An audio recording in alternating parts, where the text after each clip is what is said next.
It's been almost 2 years since we left Sergeant Nathan Hale in the ruined wastes of Europe, the lone survivor of the Chimera Scourge. It's also been about 2 years since the PlayStation 3 launched, with Fall of Man as its premier piece of software, and brand new franchise packed with impressive graphics and huge multiplayer capabilities. Has the sequel cemented a legacy, or will this resistance be crushed?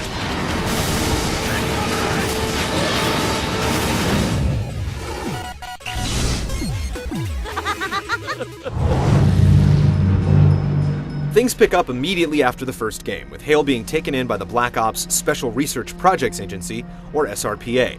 Hale, infected but resistant to the Chimeran virus, joins up with others like him called Sentinels, as the Chimera decide to invade the United States. The game unfolds across the US and a few other choice locales, as Hale and his compatriots fend off the onslaught. Get down! Hale's humanity is slowly stripped away, leaving him as a walking dead for Chimera indoctrination. The tale is told through various cutscenes, in-game cinemas, and background-spilling documents strewn throughout the levels. The futuristic 1950s setting never really becomes fleshed out, since most of the time is spent just trying to survive. Yet the story makes for some pretty good action movie material, with constant doom on the horizon and every victory met with another catastrophe. A more tangible, sinister villain also helps focus the ire of the campaign. Soon your skies will shine with our stars.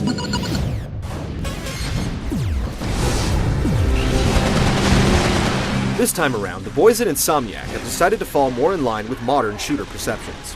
The traditional health bar is gone, replaced by a regenerating one. You're limited to 2 weapons at a time, thankfully all with an alternate fire, with some new pieces entering the arsenal, like the limb-tearing Splicer. Vehicle segments are AWOL this time around, but levels are much more diverse and keep a good pace going as you take on new Chimera like the brainless Grims and the cloaked Chameleons, often with the help of fellow Sentinels or the regular army. There's some exquisite locations with a wider spectrum of colors, but our old friend the Invisible Wall returns, striking down many tactical plays. Weapon experimentation isn't exactly encouraged. The most appropriate armament always seems to be conveniently available at each scenario, and death sometimes has you restart at a checkpoint with a different gun than you had, and it's usually more apt to do the job. Sometimes the vastness of an area will make you think that surviving is open to interpretation, but the game's fairly linear overall. Multiplayer comes in 2 flavors. There's the traditional competitive option where up to 60 players can duke it out in a variety of game modes, and a new cooperative campaign that's unlike anything seen in first-person shooters. Competitive is fun, and the big battles can get chaotic and bloody. Mixing a VIP element into a control point game works really well, while the traditional death matches are easy to jump in and enjoy. The 8-player cooperative is a whole new beast. Let it be said, you can't play the single-player campaign with a friend, and cooperative doesn't offer the same style of play. It's more World of Warcraft than Call of Duty. There are 3 classes. One can take damage, one can dish it out, and another can heal it. You'll be sticking to your role as enemies soak up the damage and expel XP with every bullet, their hit points scaling based upon the player's level. The pace is very different from what you'd expect, and it takes some getting used to, but it offers an experience like no other. All 3 modes are finally cinched together with the XP. You level up, acquire new items, and unlock skins and the like to customize your character. No matter what you're doing, you're always making progress, which gives Resistance 2 a deep well of rewards.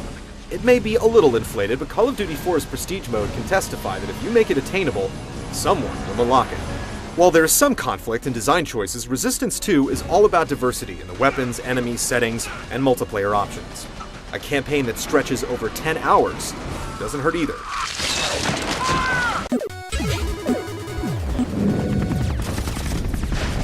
Command, we're in the detention wing and are en route to Daedalus. Resistance 2 gets all the tenets of combat right. The controls feel smooth, with no more 6-axis shake to remove facehuggers, and headshots are appropriately rewarded.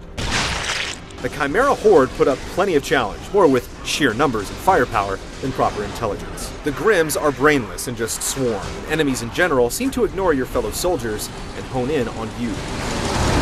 Bosses feel bigger than life until you discover the simple pattern or puzzle to defeat them. Yet there are multiple levels of difficulty and trophies to unlock, and repeated plays of the campaign continue to net you XP. Holy shit!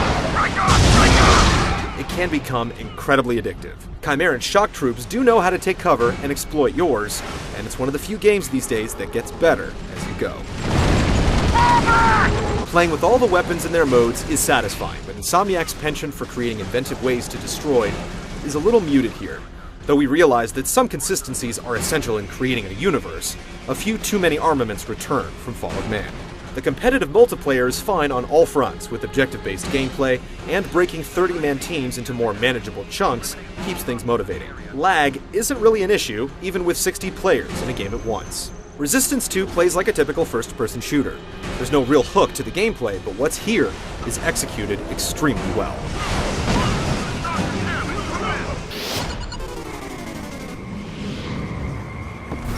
Charges have to be set on the inside. The first Resistance blew open the doors on the cell processor, but the follow-up doesn't elicit as much awe.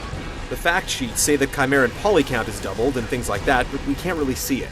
Some water effects and animations straddle the line from impressive to just weird. As you'd expect, multiplayer scales down its looks, but anytime anything or anyone explodes, it's aces. The musical score is impressive and dynamic, but like any good background music, it never pushes too far into the narrative. Victor 1, what's the holdup? The cinemas look great, using a new motion capture camera to recreate extremely detailed movements. While Nathan Hale's latest Jaunt is undoubtedly one of the better looking and sounding games on the block, it doesn't shatter perception. Let's consider the subject closed. Are you gonna make your last hours count? Let's go. Get down! Resistance 2 offers more than the first game on all fronts. A better designed single-player experience, more online mayhem with almost unthinkable amounts of player support, and a unique co-op mode make it easy to recommend. It's a little derivative, but it's an incredible value and a top-quality production. Hopefully, the next Resistance will be a revolution.